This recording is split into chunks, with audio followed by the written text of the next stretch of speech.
Assalamualaikum warahmatullahi wabarakatuh. Halo teman pemilih, selamat datang di Demos Podcast. Bersama saya Alia Maulina Nabila selaku host hari ini. Nah teman-teman, di segmen Demos Podcast kali ini kita akan membahas mengenai tema yang sangat krusial banget nih di kalangan teman-teman milenial, kalangan Gen Z nih, tentang pemuda sebagai penerus demokrasi bangsa. Wah, menarik bukan? Nah, langsung aja di sore hari ini kita udah kedatangan nih narasumber yang kece banget dari Genbi wilayah Lok Sumawe.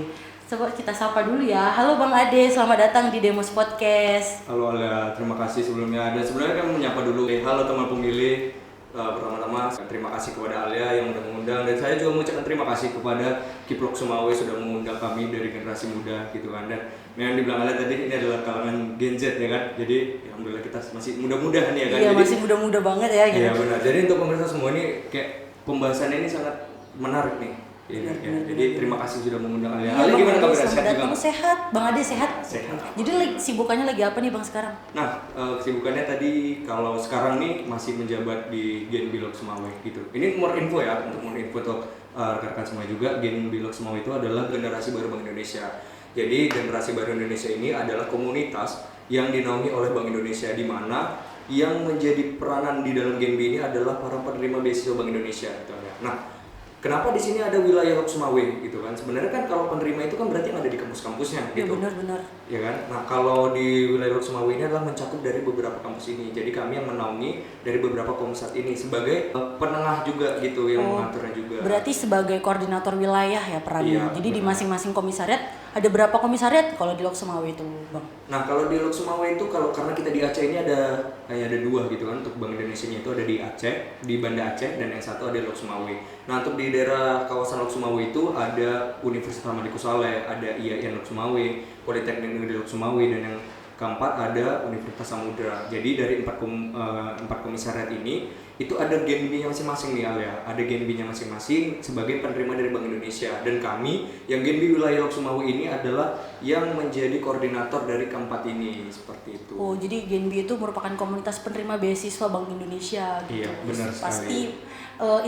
intelektual banget ya yang berada di komunitas Gen B ini ya, udah pasti Iya. ya. Karena kalau di komunitas Gen B ini bukan hanya sebagai penerima beasiswa dari uangnya aja ya kan, karena uangnya juga pasti itu menjadi utama juga, tapi di Gen B ini banyak kegiatan-kegiatan dan banyak juga hal-hal yang positif yang bisa kita kerjakan gitu, baik dalam segi dari mahasiswa atau ke masyarakat. Jadi ada beberapa kegiatan yang memang kita terjun langsung. Jadi kalau tadi kita bahas untuk peran pemuda nih gitu kan, di Gen B ini sangat banyak peran pemuda yang bisa terjun langsung nih, baik di kalangan mahasiswa maupun masyarakat. Oh, jadi seru banget ya. Jadi Gen B itu kan komunitas penerima beasiswa, Iya. berarti dia punya komunitas. Jadi sebenarnya tujuan dan peran Gen B itu sebenarnya tuh gimana sih, Bang? Nah, kalau kita bisa sangkut pautkan nih dengan tema kita pada hari ini gitu, sebenarnya kalau untuk dari pilar dari Gen B itu sendiri, itu sebenarnya udah mencakup tentang mau demokrasi dan yang lainnya. Contohnya adalah di Gen B itu menjadi frontliner, yang kedua itu menjadi change agent ya kan, yang keempat itu ada future leader. Jadi yang pertama itu kita ada frontliner. Itu frontliner adalah kita menjadi garda terdepan untuk mengkomunikasikan apa saja kebijakan dari Bank Indonesia kepada masyarakat maupun mahasiswa.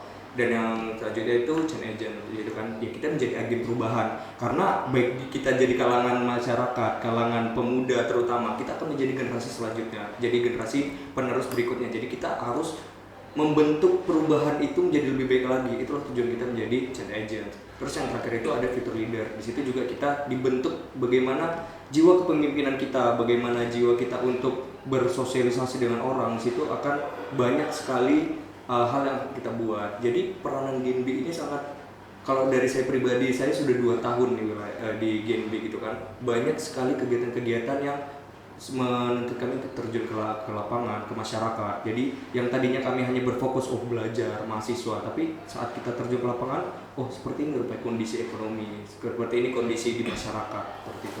Oke, baik, terima kasih Bang Adi. Berarti Gen B itu orientasinya bukan hanya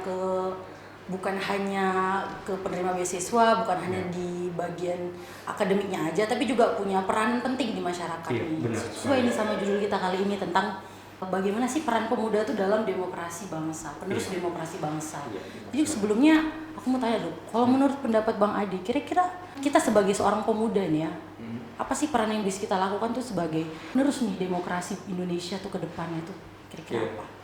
Memang di sini akan banyak nih kalau demokrasi kita cerita 5 menit 4 menit gak bakalan selesai Ya nih, bener banget ya, karena kalau kalau kita- cerita filosofis panjang gitu ya. nih kalau kita tujuan dari demokrasi itu panjang nih. Ya bener banget. Kayak dari hal terkecil sampai hal terbesar aja itu nggak bakalan habis tuh namanya demokrasi, karena kan kita harus terjun langsung, kita harus membuktikan. Nah sebenarnya gini, untuk fun fact ya Alia, kalau saya dulu di daerah nih, di kampung itu, di dekat rumah saya itu tempat pemilihan di TPU gitu kan.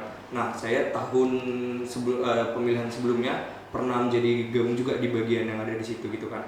Nah memang ada peranan-peranan yang bisa kita ambil nih sebagai pemuda generasi itu. Salah satu paling contoh kecilnya ya, itu tadi yang TPU itu bisa juga kita sebagai TPS itu juga bisa menjadi pemantau, terus kita lihat apakah ada Dilibatin dalam proses pemiluan. Iya, kita Berarti harus secara ambil. teknis kita juga bisa ikut andil gitu Iya, ya di dalam benar. proses berdemokrasi. Nah, berproses demokrasi. Jadi saat pemilihan alurnya seperti apa, kalau kita melihat ada suatu keganjalan atau apa, itu kita bisa merasakan. Terus kita harus bertindak, itulah gunanya kita sebagai agent of change gitu kan. Kita harus ada perubahan. Tapi nih, itu kan berbicara tentang yang cakupannya sedikit Teknisnya. luas, ya kan. Nah sebenarnya ada nih peran pemuda yang sebenarnya simpel, tapi itu sangat bermakna nih Alia.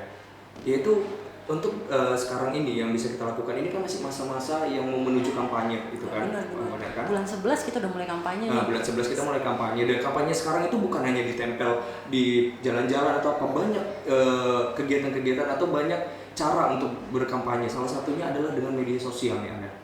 Kan, saya pernah membaca satu artikel gitu kan, bahwa saya menjelaskan bahwa penyebaran informasi terluas itu dari media sosial itu bisa yang paling meluas. Jadi nggak hanya cakupannya satu tempat, tapi bisa lebih meluas. Nah, apa peran kita pemuda dalam demokrasi bangsa ini kan? Salah satu contohnya adalah yang hal terkecil aja ya. Kita jangan menyebar berita hoax atau berita rumor-rumor tentang pemilihan atau tentang demokrasi yang kita tidak tahu sumbernya dari mana, kita tidak tahu itu berasal dari mana, kita ikut menyebarluaskan. Terus apalagi kita ikut andil di dalamnya untuk ya kita buat konten untuk pemalsuan. Sebagai luasan juga ya. Iya benar. Karena dengan hal sekecil itu aja kita udah merusak yang namanya demokrasi berbangsa. Karena apa? Karena dengan adanya konten-konten atau berita-berita yang hoax tentang pemilihan, tentang atau beberapa paslon, tentang ini segala macam, itu akan menjadi salah satu doktrinan untuk masyarakat kayak oh nggak mungkin kayak gini, atau kira-kira janganlah milih ini, atau kayak ini nggak bener nih kayak gitu kan. Bahkan itu belum tahu sumbernya dari mana ya kan. Karena gitu pasti Alia sering juga scroll TikTok, Instagram. Itu ya memang kan? kerjaan kita sebagai Gen Z kan. Iya, jadi itu nggak bisa lepas tuh dari Bener itu. nih, ya. gadget tuh 24 jam per 7 kan, kalau nggak tidur kita nggak akan Iya. lepas gadget kan. Karena kayak di waktu-waktu ini kan gabut, terus di waktu-waktu jam-jam ini kan, jam-jam overthinking tuh, Bener itu tuh, scrollnya jam-jam banyak 3-an juga. ya. Di Instagram tuh banyak kan. Nah itu kalau udah masa-masa sekarang itu penyebaran untuk kita ada kampanye atau apa itu pasti dari Instagram juga ada, dari media-media sosial Sekarang juga udah ada. melalui media ya. Kalau dulu mungkin di zaman-zaman kita masih SMP SD kan, itu yang ditempel di banyak banget baliho gitu ya. Iya. Terus tar baju tiba-tiba dari rumah baju caleg gitu Iya, kan. bener. Cuman kalau sekarang kan udah dari segi udah digitalisasi lah, kampanye Iya. juga udah digitalisasi kayak gitu. Berarti Bang tadi kita udah bahas masalah teknis nih, kita bisa dilibatin nih. Peran kita sebagai pemuda, kita bisa terlibat di dalam teknis penyelenggaraan pemilu. Itu kan salah satu proses berdemokrasi juga. Tadi Bang Adi juga bilang kita juga bisa turut andil nih di dalam penyebarluasan melalui media seperti itu. Kita bisa memutuskan gitu. Terus kira-kira Bang, kalau misalnya dalam proses berdemokrasi ini kita kan akan mungkin sekarang kita ikut dalam prosesnya gitu. Iya. Di masa depan kita akan orang yang menjadi objek dalam demokrasi Iya, itu. benar. Siapa tahu nanti Bang Adi nyalek kan atau jadi presiden gitu. Amin. Kira-kira apa sih hal yang harus kita siapkan nih sebagai Gen Z? Kalau misalnya slogan sekarang itu kan lagi mempersiapkan ini ya, generasi emas gitu ya, Iya, Indonesia, generasi generasi emas tahun Indonesia. 2045. Nah, kira-kira untuk mencapai generasi emas tahun 2045 itu peran apa sih yang bisa kita buat gitu sebagai generasi muda untuk mempersiapkan proses demokrasi agar kepemimpinan kita, terus pemerintahan kita dan segalanya itu dapat berjalan dengan baik. Contohnya dengan kita punya bibit yang unggul dari sekarang gitu. Ya.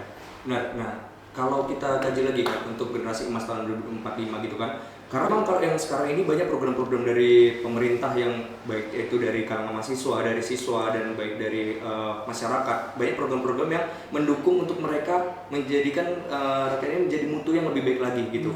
Nah, salah satu yang perlu kita garis bawah ini kan, kita sudah diwadahi oleh pemerintah untuk meningkatkan kapasitas diri, mutu diri juga kita diwadahi. Salah satunya dengan ada Genbi, Bang. Iya, salah satunya dengan ada Genbi. Jadi di Genbi ini bukan hanya sebagai penerima, jadi kita banyak sekali kegiatannya yang bisa membentuk karakter dari kita gitu.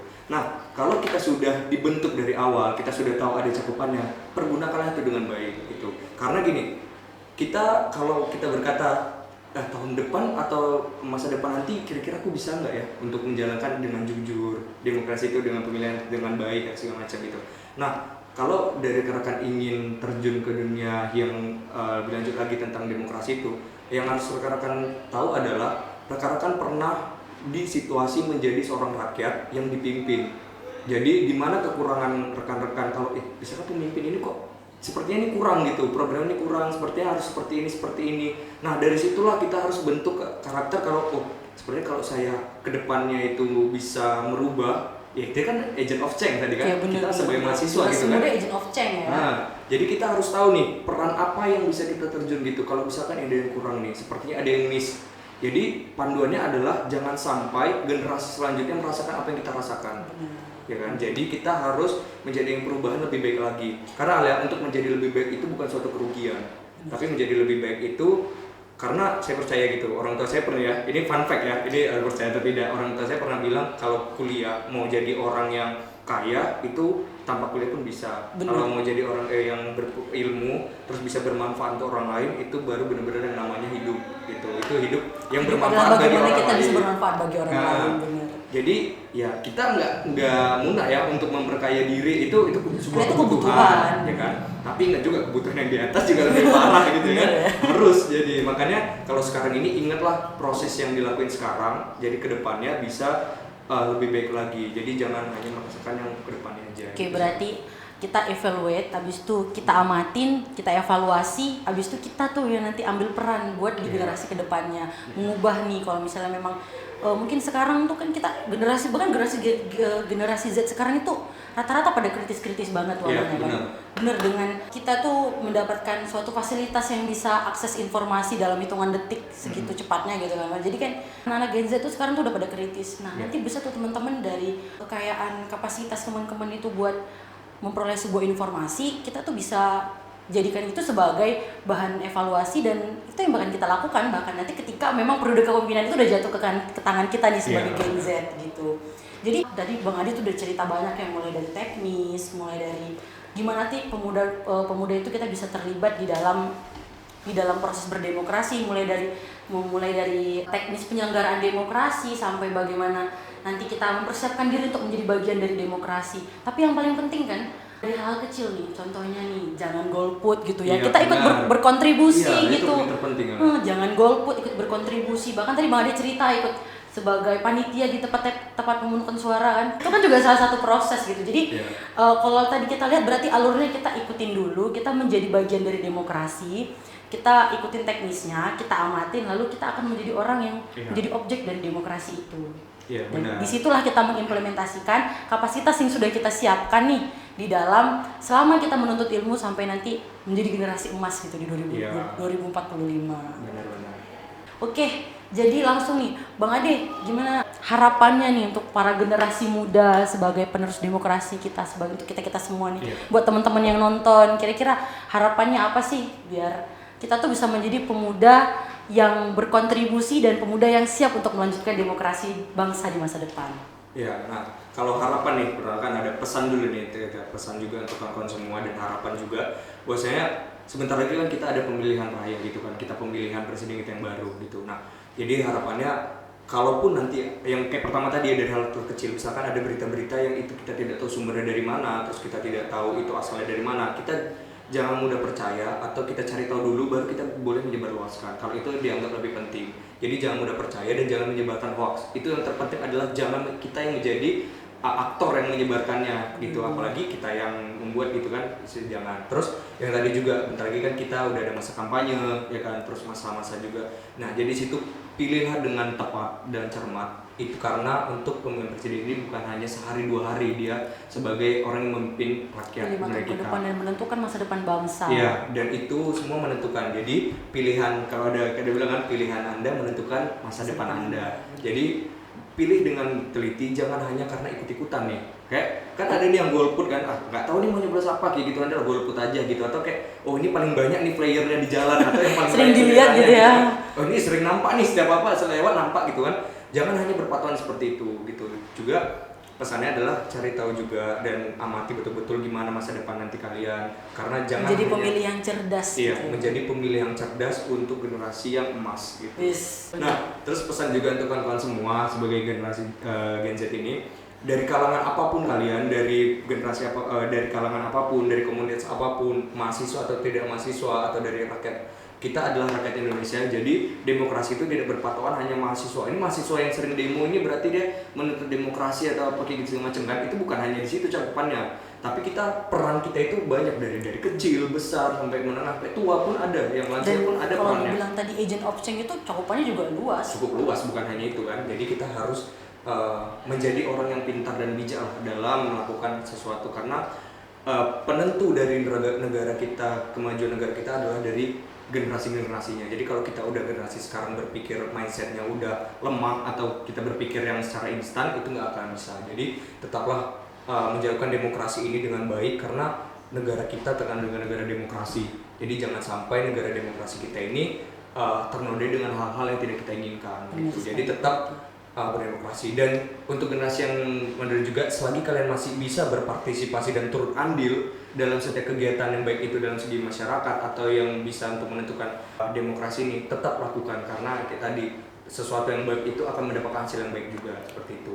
Intinya jangan lupa datang ke TPS ya, Ya. di tanggal 14 Februari 2024. Iya. Ayo yang baru pertama kali nyoblos ya. Ini pertama kali kita untuk turut andil nih dalam proses berdemokrasi. Ya, pokoknya bijaklah dalam memilih gitu ya. Apa tadi tagline-nya, Bang? Jadi pemilih yang cerdas untuk generasi emas. Oke, jadi keren. cerdas untuk Indonesia emas.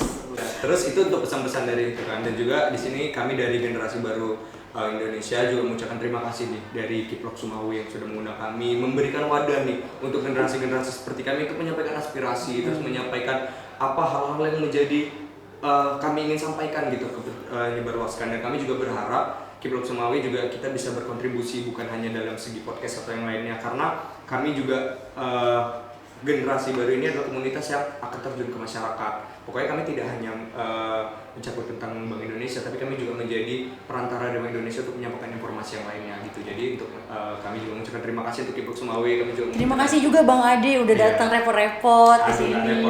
Kami seneng banget loh kedatangan Bang Ade nih dari Jambi.